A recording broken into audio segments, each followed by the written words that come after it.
السلام علیکم۔ میں آپ کے ساتھ شیئر کرنا چاہتی ہوں استغفراللہ آپ کے لائف میں شامل کرنے کے بعد کیسے آپ کی لائف چینج ہو سکتی ہے۔ بہت چھوٹا سا عمل ہے لیکن آپ اس کو اپنی لائف کا پارٹ بنا لیتے ہیں تو اپنے دن کا ایک حصہ بنا لیتے ہیں تو آپ کی لائف بالکل بیٹر ہو سکتی ہے۔ یہ ایک ایسی چابی ہے جس کے پاس ہر طرح کا دروازہ کھولنے کی پاور ہوتی ہے۔ کہتے ہیں نا کہ اللہ سبحانہ وتعالیٰ انسان کو ہدایت دینی ہو تو کہیں سے بھی دے سکتے ہیں۔ میں آپ سے ایک بات شیئر کرنا چاہتی ہوں کہ ایک لڑکی تھی، وہ نہ ایک دفعہ ریلز دیکھ رہی تھی، اچانک اس کے سامنے ایک بیان گزرا۔ اس کے سامنے نہ استغفراللہ کے بارے میں بتایا جا رہا تھا۔ وہ نہ اس کے دل کو ٹچ ہوئی اور وہ دن میں 500 دفعہ 1000 دفعہ ایسے ہی اپنی لائف کا حصہ بناتی گئی اور اپنی ڈیلی روٹین میں شامل کر لیا۔ اس وقت ایسا تھا نا کہ اس لڑکی کے لیے کہ وہ بہت لو فیل کر رہی تھی، اپنے ہیلتھ کو لے کے مینٹلی بہت ڈسٹرب تھی۔ استغفراللہ کو اپنی روٹین میں شامل کرنے کے بعد نا اس کو ذہنی سکون ملنے لگا، جیسے وہ کسی مشکل میں تھی اور اسے وہاں سے کسی نے کھینچ کے باہر نکالا ہو۔ بہت سکون محسوس کر رہی تھی، مطمئن تھی، بس ڈپریشن سے باہر آئی۔ اسے پتہ ہی نہیں چلا کہ یہ سب کیسے ہوا اور اس نے اللہ کا شکر ادا کیا۔ اور میں آپ کو ایک واقعہ بتانا چاہوں گی کہ ایک شخص حضرت علی کے پاس آئے اور ان سے پوچھا کہ میرے نا دعائیں قبول نہیں ہوتی، رزق میں برکت نہیں ہے، اس کے لیے کیا کروں؟ تو حضرت علی نے پوچھا کہ تم ایسا کون سا گناہ کر رہے ہو، تم یہ دیکھو جس کی وجہ سے تمہاری دعائیں قبول نہیں ہو رہی اور تمہارے رزق میں برکت نہیں ہے، یا تو یہ سب تم تک نہیں پہنچ پا رہے ہیں۔ اکثر ایسا ہوتا ہے نا کہ ہمارے گناہ جو ہیں ہماری دعا کے بیچ میں آ جاتے ہیں اور اسی وجہ سے ہماری دعا جو ہے عرش تک نہیں پہنچ پاتی۔ تو سیدھی سی بات ہے، انسان ہے، گناہ تو ہو ہی جاتا ہے۔ استغفراللہ از دا وے، جتنا ہو سکے کثرت سے پڑھا کرو۔ جب ہم اللہ سبحانہ وتعالیٰ کو پکارتے ہیں نا، یا اللہ یا اللہ یا اللہ، تو آگے سے نا جواب آتا ہے کہ بول میرے بندے کیا چاہیے۔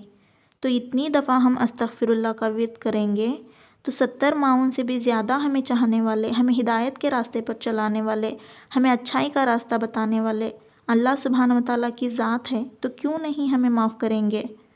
اور بس یہی نہیں، دنیا کا کوئی بھی مسئلہ حل نہیں ہو رہا ہے، اولاد چاہیے، ان کے نیک نصیب چاہیے، رزق میں برکت چاہیے، پیسوں کے ایشوز ہے، ہیلتھ کی کوئی کنڈیشن ہے، گھر کا معاملہ ہو، بچیوں کی شادی نہیں ہو رہی، کوئی بھی میجر کنڈیشن سے آپ گزر رہے ہو تو استغفراللہ can heal that very fastly. ساتھ ہی ساتھ دل کا سکون، آپ ایک ہفتہ کنٹینیوسلی استغفراللہ کو اپنی لائف میں شامل کرنا ہے، پھر آپ دیکھنا اس کے بیفور اینڈ آفٹر ریزلٹ کیا ہوتا ہے۔ لیکن آپ کو سیدھے راستے پر چل کر کرنا ہے، شارٹ کٹ سے نہیں۔ کسی کا برا بھی کرنا ہے، گالیاں بھی دینی ہے، دل کو صاف نہ رکھتے ہوئے میں یہ بھی کرتا ہوں وہ بھی کرتا ہوں اور پھر میں اللہ سے بھی مانگتا ہوں، پڑھتا بھی ہوں۔ نہیں، ایسا نہیں کرنا ہوتا۔ یہ سوچے کہ اگر ہمیں کل موت آ جائے، کیا ہم اس چیز کے لیے ریڈی ہیں؟ کیا ہمارے اعمال اتنے صحیح ہیں؟ ہاں ٹھیک ہے، اگر مجھے موت بھی آ جائے تو اٹس اوکے، کوئی بات نہیں۔ کون ہے ریڈی بتاؤ؟ سمجھدار انسان وہ ہے جو موت سے پہلے موت کی تیاری کر لے۔ اللہ سبحانہ وتعالیٰ کو راضی کر کے، اپنے گھر والوں کو راضی کر کے، دنیا بھی ہم سے راضی ہونا بہت ضروری ہے، کیونکہ اگر ہم کسی کا برا کر کے اس کی ایک آہ بھی ہمیں لگ جائے نا تو مرتے وقت بہت تکلیف ہوتی ہے۔ اللہ سبحانہ وتعالیٰ کہتے ہیں جا تو پہلے ان سے معافی مانگ کے آ جن کا تو برا کیے ہو، اگر وہ تم سے راضی تو میں تم سے راضی۔ کوئی بھی انسان پرفیکٹ نہیں ہوتا، لیکن ہمیں ذہنی طور پر سکون ہونا چاہیے کہ کل کچھ بھی ہو جائے تو چلے گا، کہ میرے اعمال تھوڑے بہت قابل تو ہوں گے، اور یہی وہ اعمال ہوتے ہیں جو آپ کو وہ ہر طرح اسٹرانگ بناتے ہیں۔ آپ کی ہیلتھ کو لے کے، انزائٹی، ڈپریشن کو لے کے آپ ہر طرح سے اسٹرانگ ہو جاتے ہو، اور یہی وہ چابی ہوتی ہے آپ کے اعمال کی چابی ٹو انٹر جنہ۔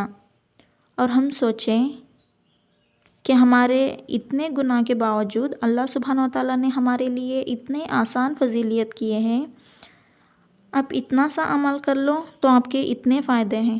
تو دیکھیے اللہ سبحانہ وتعالیٰ ہم سے کتنی محبت کرتے ہیں کہ آپ کو زندگی کا چھوٹا سا پارٹ بنانا ہے استغفراللہ، تو اتنے فائدے حاصل ہوں گے۔ اور آپ کے اوپر بلیسنگز بہت زیادہ ہونا سٹارٹ ہو جاتے ہیں۔ اور ایک چیز آپ کو بتاتی ہوں، تہجد کی نماز اور استغفر اللہ کا ورد، یہ دونوں چیز آپ کو بلندیوں پہ جانے سے نا کوئی نہیں روک سکتا۔ آپ کا کچھ بھی پرابلمس ہے نا، کچھ بھی، تو اپنی لائف میں سٹارٹنگ ان دونوں چیزوں کو شامل کر لینا ہے۔ جتنا ہو سکے اتنا کثرت سے پڑھا کرو، دعا میں یاد رکھیے، دعا کیجئے اور دعا دیجئے۔ میرے ان لفظوں سے اگر آپ کو تھوڑا بہت فرق بھی پڑا ہوگا نا، مجھے کمنٹ میں ضرور بتانا۔ السلام علیکم۔